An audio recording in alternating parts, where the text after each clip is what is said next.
This segment of Delmarva Life is brought to you by Layton's Chance Vineyard and Winery. The process to go from vine to wine can be a very long one.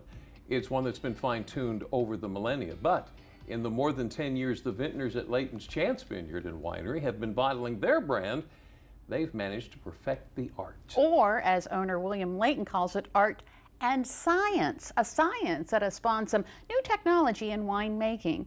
We stopped by Layton's Chance to see some of their new toys. Green grass and green grapes on the vine surround Layton's Chance Vineyard and Winery by day, but at night, add green lasers to the mix. And although it looks like something Earthlings would shoot at aliens, it's not. People often are like, did I drink too much? General Manager Jen Layton says the green laser is quite a conversation piece, but more importantly, it's a way to keep birds from eating the harvest. When it gets to the beginning of August, our grapes start to get sweet, which means the birds really want to come after them. The birds' attraction to sweet grapes is not a new problem at Layton's Chance. Before, Jen and the crews had to create a physical barrier between the birds and the grapes. We used bird netting, which is a terrible job to get that netting up and over the vines when they're at their peak, and then it's hard to take it off to be able to harvest those grapes as well. It's terribly labor intensive and nobody wants to do it. Jen says the vineyard manager learned of the laser light technology from a blueberry farmer in New Jersey. Not only does it keep the birds from the fruit, it poses no harm to them. It's the green color of the laser that is key. In that color green, the birds see as a threat. So they will, they might come and set, but they won't stay. Jen says the laser runs on a random pattern, so the birds don't get used to where the threat may be.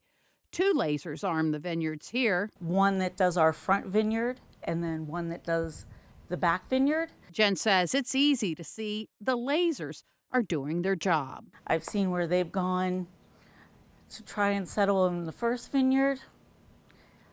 The laser gets them and they go away to the next one. Laser gets them over there and then they go to the top of the grain bin and they can have that.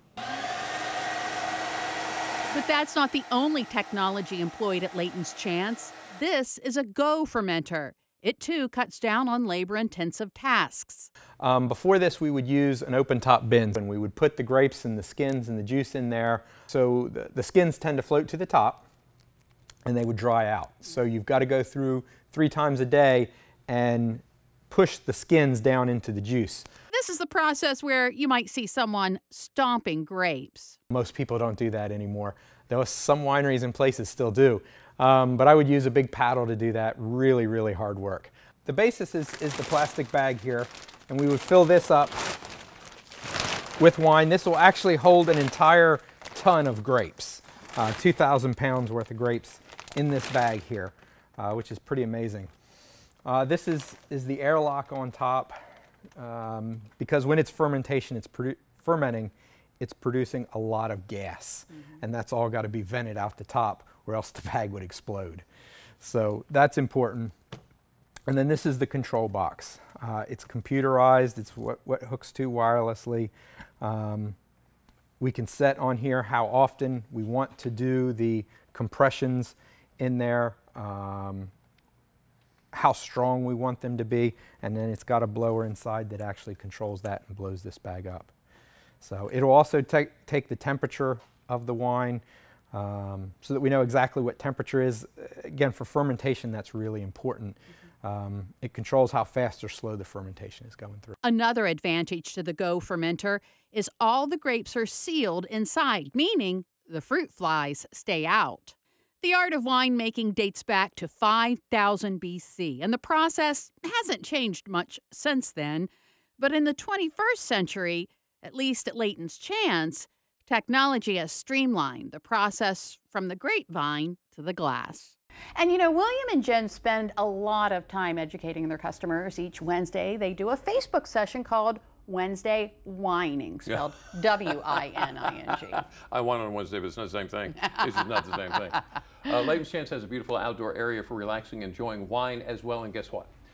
Dogs are welcome.